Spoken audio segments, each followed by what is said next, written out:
সমস্যা ছিল ক্যান্সার, টিউমারের থেকে ক্যান্সার ধরা গেছে। কোথায় সেটা? এটা মাথায়। আচ্ছা, আপনি আমাদের কাছে ওষুধ কতদিন ধরে খাচ্ছেন? 2 মাস। 2 মাস কেমন আছেন? আল্লাহর মতো ভালো আছে। ভালো আছেন?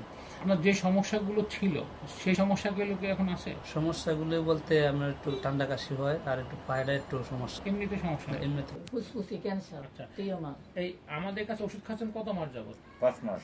4 মাস খাইছে, অনেক মিলে 5 মাস চলো। 5 মাস। কেমন আছে এখন? ইনশাআল্লাহ আগের থেকে ভালো আছে। আগের থেকে এখন কত না ভালো আছে? আটানি ভালো আছে। আটানি ভালো ভালো আছে। আছে। তার এখন কাশিতে রক্ত ওঠা বা কোনো না, কিছু? এগুলি শুধু আসে নাই। এটি নাই। নাই। না। আলহামদুলিল্লাহ এখন ভালো আছে। আলহামদুলিল্লাহ। আচ্ছা, আপনার কি সমস্যা নিয়ে এসেছেন আমার কাছে? আর তো ওই ক্যান্সারের পেন সমস্যাটাই বেশি। আপনার ওষুধ খাওয়ার পর এই পেনটা আর হয় নাই। স্বাভাবিক চলাচল আগে কম করতে পারতাম, এখন একটু ভালোই করতে আপনার পারি। কি ক্যান্সার ছিল? ডাক্তার কি বলছেন? এটা হলো নিউপ্লেমে কি একটা টিউমারের মতো আর কি। আচ্ছা, লিম্ফোমা। সেটা কোথায় ছিল? কোন জায়গাটা ছিল? ঘাড়ে এবং বগলে এবং পেটে। এখন কি আর বকল টকল আছে? বগলে ঘাড়ে এগুলাতে নাই। এখন ওজন কি বাড়ছে আপনার? খাবার হ্যাঁ, দাবার? ওজন অনেকটাই বাড়ছে। জ্বর টর এগুলা হয় নাই। আসসালামু আলাইকুম সবাইকে। আজকে আমরা চলে এসেছি ইনো হোমিও ক্যান্সার চিকিৎসালয়ে। আমরা কথা বলবো বাংলাদেশের একজন স্বনামধন্য homeopathy consultant doctor Mohammad Rashidul Haque স্যারের সাথে। স্যার আসসালামু আলাইকুম। ওয়ালাইকুম আসসালাম। কেমন আছেন আপনি? আছি আলহামদুলিল্লাহ। জি স্যার, আমাদেরকে অনেকেই কমেন্টস করতেছিলেন ফুসফুস ক্যান্সার নিয়ে আপনার কাছ থেকে কিছু জানার জন্য। অনেকেই কিন্তু ইতিমধ্যে ফুসফুস ক্যান্সারে আক্রান্ত হয়েছেন। যদি আপনি দর্শকদেরকে একটু বলতেন। ধন্যবাদ। আমরা আগে দেখিনি আসলে ফুসফুস জিনিসটা কি জি। বা লাং জিনিসটা কি। লাং আমাদের শরীরের একটা রেসপিরেটরি অর্গান, যেখান থেকে আমাদের শরীরের শ্বাস প্রশ্বাস মূলত নিয়ে থাকি। এটা আমাদের শরীরের থোরাসিক ক্যাভিটি, যেটা আমাদের বুকের মাঝখানে অবস্থান করেছে, এবং 2 লাংয়ের মাঝে একটা হার্ট একটা অর্গান আছে, সাথে একটা মেডিস্টানেম আছে। তো এই অক্সিজেন যে আমাদের শরীরে বডিতে নিই এবং শরীর থেকে যে কার্বন ডাই অক্সাইড বের করে দিই, এটা মেনলি লাংসের কাজ এবং ক্ষমতা।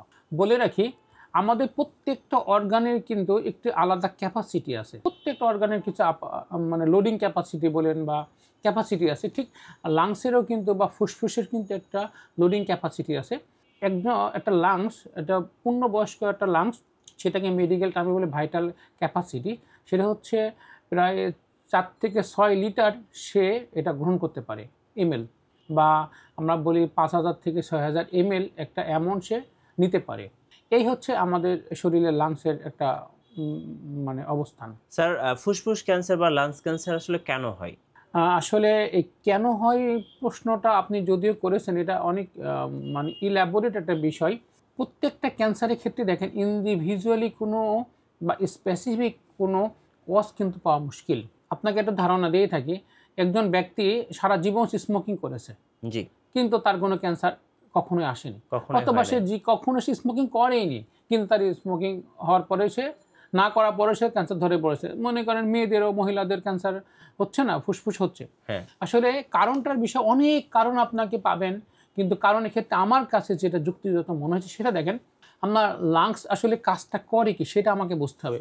লাংসের যে মেন কাজ গ্যাস এক্সচেঞ্জ করা, সেকেন্ড কাজ হচ্ছে আমাদের শরীরে যে রেগুলেশন, মানে পালমোনারি মানে সার্কুলেশন, সেটা করা।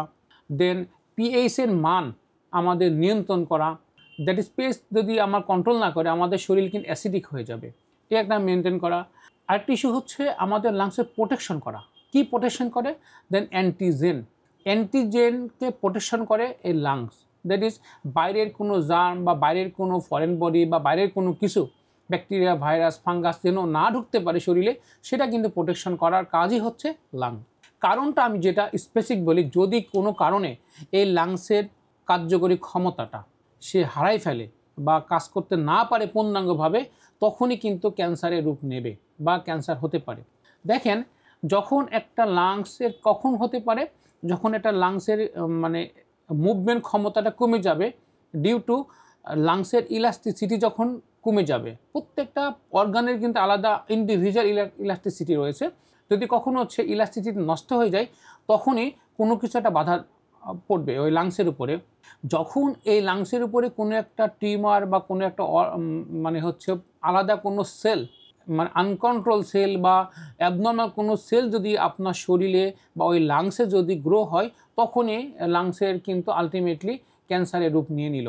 বলা বাহুল্য, আমাদের শরীরে যে লাংসের দুইটা ক্যান্সার মেনলি আসে, নন স্মল সেল কার্সিনোমা আর small cell carcinoma. Non small cell carcinoma সাধারণত adenoma carcinoma, either squamous cell carcinoma হতে পারে। আরও কিছু সেল আছে, কিন্তু 80%ই কিন্তু নন স্মল সেল কার্সিনোমা থেকে আমাদের শরীরে ক্যান্সারের রূপ নেয়। স্যার, আপনার কাছ থেকে আমরা ক্যান্সার সম্পর্কে অনেক কিছু জানলাম। একজন সাধারণ মানুষ কিভাবে বুঝতে পারবে যে আমার ক্যান্সার হয়েছে? সাধারণ মানুষ বোঝার একটা যদি আমি আপনাকে সিমটম বলে দিই তাহলে কিন্তু খুব ইজিলি বুঝতে পারবেন।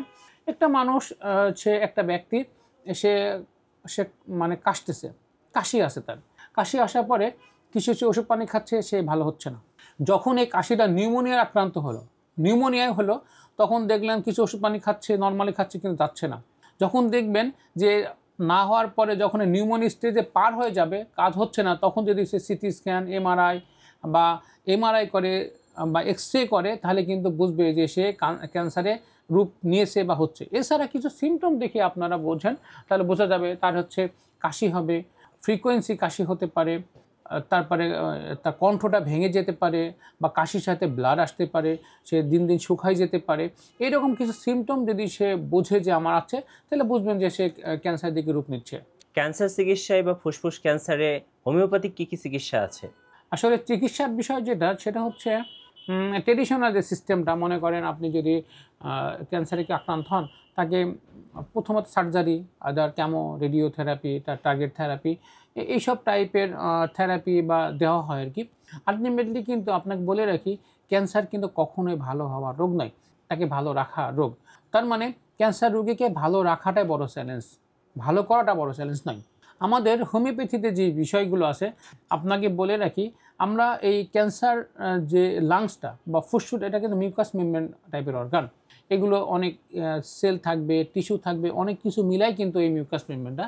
তা আমাদের হোমিওপ্যাথিক ওষুধ, আমাদের কিছু ওষুধ রয়েছে যে ওষুধগুলো স্পেসিফিক এই মিউকাস মেমব্রেনের উপরেই মেনলি কাজ করে থাকে, অথবা আপনার স্পেসিফিক লাংসের উপরে কাজ করে থাকে। তার উপরে ডিপেন্ড করে যদি রুগীর আমি টোটালিটি অফ সিমটম নিয়ে নিই, বা রোগীর আনুষঙ্গিক যে লক্ষণগুলো আছে তারপরে মানে ডিপেন্ড করে যদি আমরা এই ট্রিটমেন্টটা করি, আশা রাখি রুগীরা খুব ভালো হচ্ছে। বা আমার অ্যাজাম্পশনে আপনারা কিছু রুগীর স্টেটমেন্টও নেবেন যে তারা বেশ ভালো থাকতেছে, তারা বেশ তাদের যে কমপ্লিকেশনগুলো ছিল সেই কমপ্লিকেশনগুলো কিন্তু তারা অ্যাভয়েড করতে পারছে। এই জন্য আমি মনে করি যে হোমিওপ্যাথিক কিছু মেডিসিন আছে, আমি আপনার দেখা দিতে পারি, একটু দেখেন। জি, এই যে হার্বসগুলো আছে, একটু দেখেন আপনারা, এই হার্বসগুলো থেকে কিন্তু আমরা ওষুধগুলো, মানে ক্যান্সারের ওষুধগুলো কিন্তু আমরা বানিয়ে রাখি। এই হার্বসগুলো কিন্তু আমাদের মেনলি কাজে লাগে। এই হার্বস থেকে কিন্তু এইরকম হার্বস থেকে কিন্তু আমাদের ওষুধগুলো তৈরি হচ্ছে। মনে করেন এই যে আমাদের যে ওষুধগুলো দেখলেন, সেই ওষুধগুলো কিন্তু আমরা তৈরি করতেছি, বা হোমিওপ্যাথি ওষুধ তৈরি হয়, এটাকে পোটেন্টাইজ করে ওষুধটা তৈরি করা হয়ে থাকে। এই ওষুধগুলো যদি সিমটম অনুপাতে দেওয়া যায় বা দেওয়া হচ্ছে, আলহামদুলিল্লাহ ভালো রেজাল্ট পাওয়া যাচ্ছে। স্যার, যারা ইতিমধ্যে আমাদের ভিডিওটা দেখেছেন, যারা আপনার চেম্বারে আসতে চাচ্ছেন বা অ্যাপয়েন্টমেন্ট নিতে চাচ্ছেন, কিভাবে আসতে পারবেন যদি একটু বলতেন?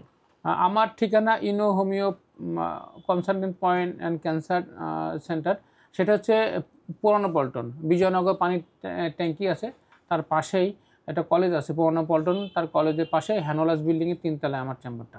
স্যার, আপনি তো ক্যান্সার নিয়ে কাজ করছেন দীর্ঘদিন যাবৎ। আপনার কাছে যেসব পেশেন্টগুলো আসেন, তাদের আসলে রেজাল্টটা কেমন? তাদের কোনো ডকুমেন্টস আছে আপনার কাছে? হ্যাঁ, আমি বলে রাখি, আমি আসলে যে ডকুমেন্টারি করি সেটা হচ্ছে, আমি একটা পেশেন্ট যখন আসে তার সকল পেপারস আমি রেখে দিই। জি, সকল ইনভেস্টিগেশনের পেপার, সিটি বলেন, এমআরআই বলেন, পেট বলেন, যত কিছু সব বায়োপসি সবই রেখে দিই। রেখে দেওয়ার পরে আমি এই যে আপনি দেখেন, প্রত্যেকটা পেশেন্টে কিন্তু আলাদা আলাদা আমার ফাইল করা থাকে, কোনটা আগের এবং পরেরগুলো সবগুলো আছে, এইগুলো দেওয়া থাকে প্রত্যেকটা জিনিস।